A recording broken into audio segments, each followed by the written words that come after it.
శివరాత్రి సందర్భంగా దేశవ్యాప్తంగా శైవ క్షేత్రాలైతే పండుగ శోభనైతే సంతరించుకున్నాయి. ఇటు శ్రీకాళహస్తి దగ్గర మా కరెస్పాండెంట్ జితేందర్ కూడా లైవ్లో సిద్ధంగా ఉన్నారు. అదేవిధంగా ఇటు వేములవాడ దగ్గర మా కరెస్పాండెంట్ శ్రీనివాస్ కూడా లైవ్లో సిద్ధంగా ఉన్నారు. ముందుగా ఇటు శ్రీకాళహస్తిలో భక్తుల తాకిడి ఏ విధంగా ఉంది, ఏర్పాట్లు ఎట్లా ఉన్నాయో తెలుసుకుందాం. మా కరెస్పాండెంట్ జితేందర్తో మాట్లాడి. జితేందర్ ఏంటి ఏర్పాట్లు ఎట్లా ఉన్నాయి, భక్తులు ఏం చెప్తున్నారు? సో భక్తుల రద్దీ కూడా బాగా పెరిగినట్టుగా తెలుస్తోంది. పూర్తి డీటెయిల్స్ ఏంటి? పవన్, మహాశివరాత్రి వేడుకలు శ్రీకాళహస్తిలో ఘనంగా జరుగుతున్నాయి. దక్షిణ కాశీగా పేరుగాంచినటువంటి శ్రీకాళహస్తిని దర్శించుకునేందుకు కూడా ఈ వేకువజాము నుంచే భక్తులు వేలాదిగా పోటెత్తారు. ఉదయం 1 గంటకు ఆలయం తెరిచినటువంటి అర్చకులు స్వామి అమ్మవార్లకు ఏకాంతంగా కార్యక్రమాలను నిర్వహించి అనంతరం కైంకర్యాలను కూడా నిర్వహించి ఉదయం 2 గంటల నుంచి కూడా భక్తుల్ని స్వామివారి దర్శనానికి అనుమతిస్తున్నటువంటి పరిస్థితి కూడా ఉంది. వేకువజాము 2 నుంచి కూడా భక్తులు భారీగా ఇక్కడికి చేరుకోవడంతో శ్రీకాళహస్తి ఆలయ ప్రాంతం అంతా భక్తులతో కిక్కిరిసిపోయినటువంటి పరిస్థితి ఉంది.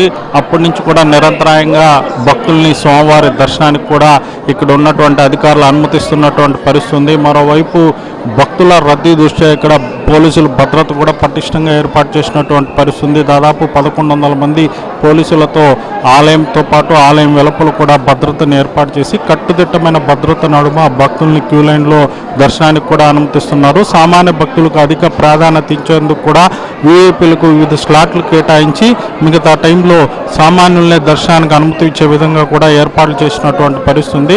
దీంతో వేకువజాము నుంచి కూడా భక్తులంతా కూడా క్యూ లైన్లో ఓపికగా ఉంటూ స్వామివారి దర్శనానికి కూడా వెళ్తున్నటువంటి పరిస్థితి ఉంది.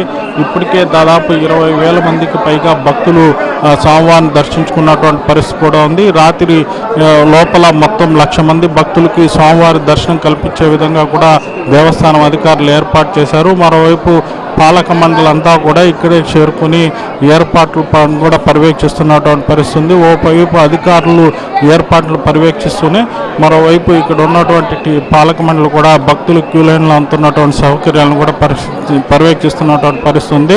మరోవైపు జిల్లా యంత్రాంగం కూడా కలెక్టర్తో పాటు ఎస్పీ కూడా ఇక్కడికి చేరుకొని క్యూ లైన్లో భక్తులకు అందుతున్న సౌకర్యాలను కూడా పర్యవేక్షిస్తున్నటువంటి పరిస్థితి ఉంది. నిన్నే రాష్ట్ర ప్రభుత్వం తరఫున మంత్రి ఆనం రామనారాయణ రెడ్డి కూడా పట్టు వస్త్రాలు కూడా సమర్పించినటువంటి పరిస్థితి ఉంది. ఆ సమయంలోనే ఇక్కడ భక్తులకు చేసినటువంటి ఏర్పాట్లు కూడా ఆయన పర్యవేక్షించారు.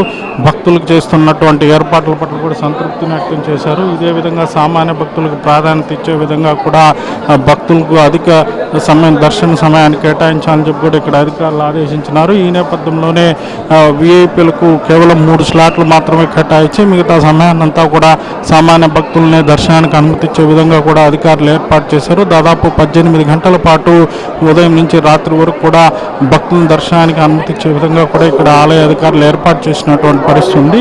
రాత్రి 1 గంట సమయంలో భక్తుల దర్శనానికి అనుమతించడాన్ని నిలిపివేసి ఆ తర్వాత స్వామివారికి అభిషేక కార్యక్రమం నుంచి లింగోద్భవ దర్శనాన్ని కూడా భక్తులను అనుమతించే విధంగా కూడా అధికారులు ఏర్పాటు చేసినటువంటి పరిస్థితి ఉంది.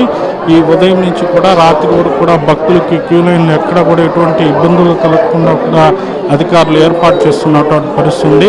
ఈ నేపథ్యంలోనే ఉదయం నుంచి కూడా భక్తులు ప్రశాంత వాతావరణంలో స్వామివారిని దర్శించుకుంటున్నటువంటి పరిస్థితి ఉంది. మరోవైపు ఇక్కడికి వస్తున్నటువంటి భక్తులు క్యూ లైన్లు ఎక్కడ కూడా తొక్కిసలాట జరగకుండా క్యూ లైన్లో కూడా అక్కడక్కడ కూడా భద్రతా సిబ్బంది ఇక్కడ ఉన్నటువంటి భక్తులను క్రమబద్ధీకరిస్తూ క్యూ లైన్లో కూడా అనుమతిస్తున్నటువంటి పరిస్థితి ఉంది. మొత్తంగా చూసుకుంటే శ్రీకాళహస్తిలో ఇక్కడ అధికారులు చేసినటువంటి ఏర్పాట్ల పట్లయితే భక్తులు సంతృప్తిని వ్యక్తం చేస్తున్నారు. మరోవైపు భక్తులంతా కూడా ప్రశాంత వాతావరణంలోనే స్వామివారిని దర్శించుకునే విధంగా కూడా ప్రస్తుతానికైతే క్యూ లైన్లు సాగుతున్నటువంటి పరిస్థితి ఉంది. పవన్.